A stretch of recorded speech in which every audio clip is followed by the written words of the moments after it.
Hayotda hech narsa tasodifan yuz bermaydi. Har qanday sinov, har qanday yo'qotish, har qanday kechikish barchasi siz uchun eng yaxshisi ekanligi uchun shunday sodir bo'lmoqda. Ba'zan biz katta orzularimizga yetishamiz, lekin u bizga kutilgan baxtni olib kelmaydi. Ba'zan esa orzularimizga yeta olmay tushkunlikka tushamiz, lekin yillar o'tib qarasak aslida aynan o'sha yo'ldan yurmaganimiz biz uchun yaxshiroq bo'lgan ekan. Balki siz hozir sabr qilib turgan og'ir kunlaringiz ertangi baxtingiz uchun zarur bo'lgandir. Ba'zan biz boylikni yo'qotamiz toki chinakam boylik pulda emasligini tushunishimiz uchun. Ba'zan sog'lig'imizda sinalamiz toki har bir nafasimiz ne'mat ekanini his qilishimiz uchun. Ba'zan bizdan yaqin insonlar ketadi toki kimning haqiqatan ham bizga do'st ekanini tushunishimiz uchun.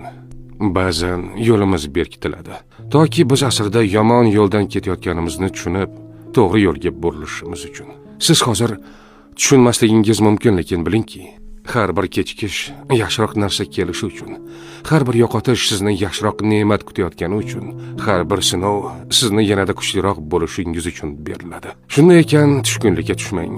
Hozir sizga noqulay tuyulgan narsa aslida siz uchun eng yaxshisi bo'lishi mumkin. Chunki Alloh bandalarga zulm qilmaydi. U doimo bizga eng yaxshisini ravo ko'radi.